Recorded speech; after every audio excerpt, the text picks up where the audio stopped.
Hi everyone! The desert sun blazed over Mecca, casting golden rays on the marble floors of the Grand Mosque. At the very heart of this sacred sanctuary stood the Kaaba, a cube of ancient stone wrapped in black silk, drawing millions of believers from every corner of the globe. Pilgrims circled it with tears in their eyes and prayers on their lips, whispering words that had been carried through centuries. But there was something about the Kaaba that captured more than just faith. It captured curiosity. Embedded in one corner of its wall was a stone unlike any other, the Black Stone, or Hajar Aswad. Shiny, smooth, and mysterious, it had been kissed and touched by countless hands over the ages. For Muslims, it was a symbol of paradise. For scientists, however, it was an enigma waiting to be solved. Among those scientists was Dr. Liu Chan Wei, a renowned Chinese geologist whose life revolved around rocks, minerals, and the hidden stories of the Earth. He had studied volcanic stones in the Pacific, crystals buried deep in the Himalayas, and even fragments of meteorites that had fallen from the skies. Yet none of those compared to the whispers he had heard about this stone in Mecca. Some claimed it was a meteorite that landed thousands of years ago. Others insisted it was simply a piece of volcanic rock. But Muslims had a different explanation, one that defied the limits of science. The black stone descended from heaven itself. At first, Dr. Liu dismissed it as a legend born of faith.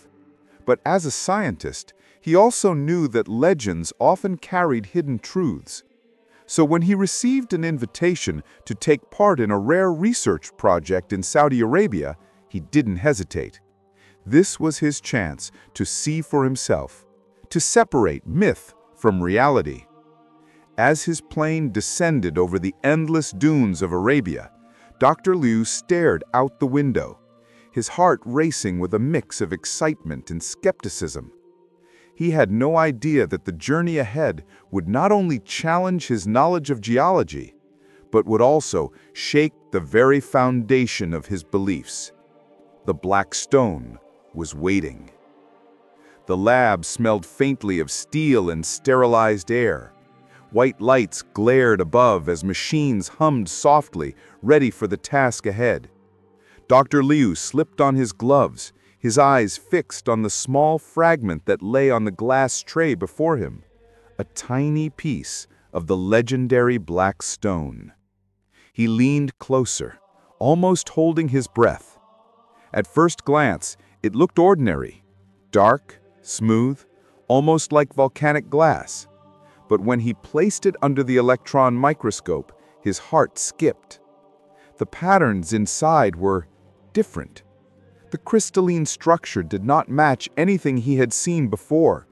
It was not basalt, not obsidian, not even a typical meteorite fragment.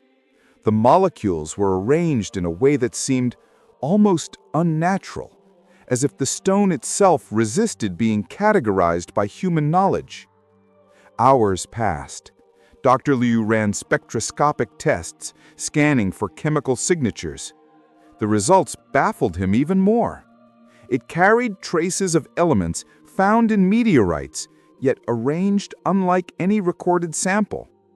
The density and resilience of the fragment suggested an age far older than most terrestrial rocks. Most puzzling of all, it reflected light and energy in a pattern that seemed purposeful, almost designed. Dr. Liu rubbed his temples. "This doesn't make sense," he muttered in Mandarin. He had spent decades studying the language of stones, but this one refused to be understood. Later that night, alone in his hotel room, he opened his notebook and stared at the sketches of crystalline patterns. Something gnawed at him, a feeling he couldn't shake. Science had always been his compass, yet this stone seemed to whisper beyond science, beyond matter itself. Curiosity turned to restlessness. He began searching online, reading translations of ancient Islamic texts. His eyes froze on a narration attributed to Prophet Muhammad, peace be upon him. The black stone descended from paradise. It was whiter than milk, but the sins of mankind turned it black. Dr. Liu's hands trembled. A chill ran down his spine.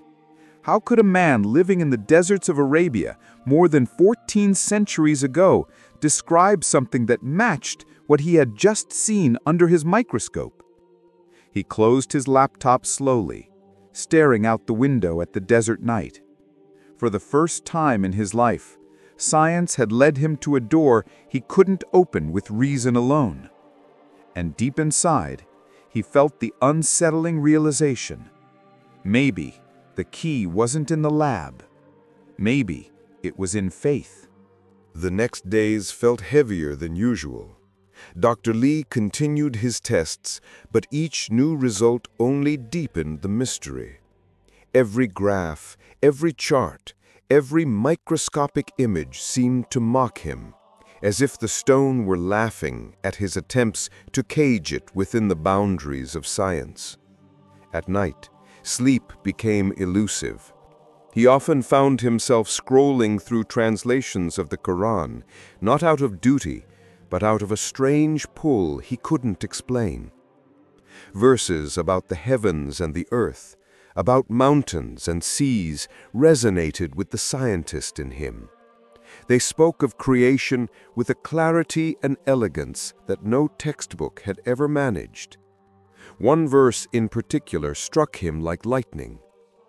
Then he turned to the heaven when it was smoke, and said to it and to the earth, "Come willingly or unwillingly." They said, "We come willingly." Dr. Li read the line again, his pulse quickening. The description of the universe beginning as smoke, cosmic dust and gas, was almost identical to modern astrophysical theories of the early universe. Yet these words were written more than 1,000 years before telescopes, satellites, or spectrographs even existed. Sitting at his desk, he whispered to himself, "How could a desert man know this?" The walls of his skepticism began to crack. It was no longer just the black stone that puzzled him. It was the entire weight of revelation pressing against his mind. The next day, he met a Saudi colleague, Dr. Ahmad, who noticed the fatigue in his eyes. After some hesitation, Dr. Li admitted, "This stone, it doesn't belong here. I can't explain it. And yet your prophet already did." Dr. Ahmad smiled gently. "Because revelation is not bound by laboratories, my friend. Science studies the creation, but revelation comes from the Creator." Those words lingered in Dr. Li's mind like an echo. For the first time, he felt the boundaries of his knowledge bend towards something greater, something unseen yet undeniably present. That night, as he closed his eyes, he thought of the black stone again, but this time it wasn't just a mineral sample or a cosmic fragment. It was a whisper from beyond, calling him toward a truth he had spent his life unknowingly searching for. The night was unusually still in Mecca. From his hotel balcony, Dr. Li could see the glowing lights of the Grand Mosque in the distance, thousands of pilgrims moving in harmony around the Kaaba. Their chants rose into the desert air, a rhythm that seemed to pierce the silence of his thoughts. Inside, his desk was cluttered with notes, lab results, and printed pages of Quranic verses. He had read them again and again, each word pressing harder against his certainty. Science had always been his shield, logic his only compass.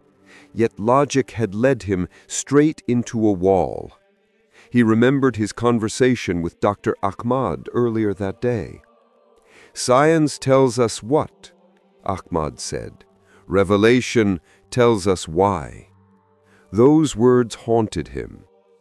Dr. Li opened his notebook and stared at the crystalline sketches of the black stone.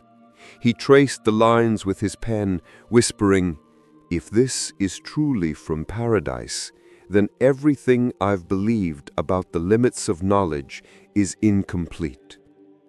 A sudden heaviness filled his chest. He thought of his life in China, lectures, awards, the respect of his students. Would they understand if he embraced a faith they barely knew? Would his family see him as a man of conviction or a fool chasing myths? He closed his eyes. The whisper of doubt fought against a growing sense of peace. For the first time, he felt that truth was not something he needed to control, but something he needed to surrender to. Ahmad set down the tea. Fear is natural. Every soul trembles when it stands at the edge of truth. But you must ask yourself, Dr. Liu, are you afraid of losing what you know? Or are you afraid of finding what you've been searching for all along? The words sank deep. Silence stretched between them, broken only by the distant murmur of pilgrims in prayer. Dr. Liu's eyes welled with tears. His voice cracked. I have spent my whole life studying creation. But tonight I realize I've never truly known the Creator. Ahmad reached out, placing a reassuring hand on his shoulder. Then perhaps it is time to meet him. Tears now flowed freely down Liu's face. His heart pounded, but in that pounding he felt something new. Release. He whispered almost to himself at first. Ashhadu an la ilaha illallah wa ashhadu anna Muhammadan Rasulullah. The room seemed to fall silent, as if the world itself paused. The scientist who had spent decades chasing knowledge had finally found faith. And in that moment, Dr. Liu felt lighter than ever before, like a man reborn under the desert stars. The call to prayer echoed across the city of Mecca as dawn broke, soft and melodious, rising with the first light of day. Dr. Liu stood near the window of his room, watching streams of pilgrims move toward the mosque. For the first time in his life, he felt that their rhythm was his rhythm, their prayers his prayers. The black stone had brought him here, but it was no longer just a stone to him. It was a sign, a silent witness that had endured centuries, guiding hearts not with words but with presence. Life after that night began to change. Dr. Liu continued to work as a scientist, but now he viewed his research through a different lens. Each rock he studied, each layer of the earth he uncovered felt like another page in the book of God's creation. Science was no longer the end of his journey, it was the beginning of worship. When he returned to China, his students noticed a quiet glow about him. He still spoke of geology and mineral structures, but often ended his lectures with a reflection that startled them. Stones tell us about the earth, but faith tells us about the heavens. Some questioned him, others admired his courage. But for Dr. Liu, it no longer mattered whether the world understood his decision. He had found what he was searching for: truth, peace, and the Creator behind it all. Years later, when asked about the moment that changed his life, he would smile gently and say, "It was not my microscope or my research that convinced me. It was humility. I realized knowledge has limits, but faith has none." The black stone was not just a fragment from the sky. It was the doorway through which I found the light of Islam. And so, the scientist who once sought answers in the silence of stones discovered the greatest truth of all, that beyond every mystery of creation lies the hand of the one who created it.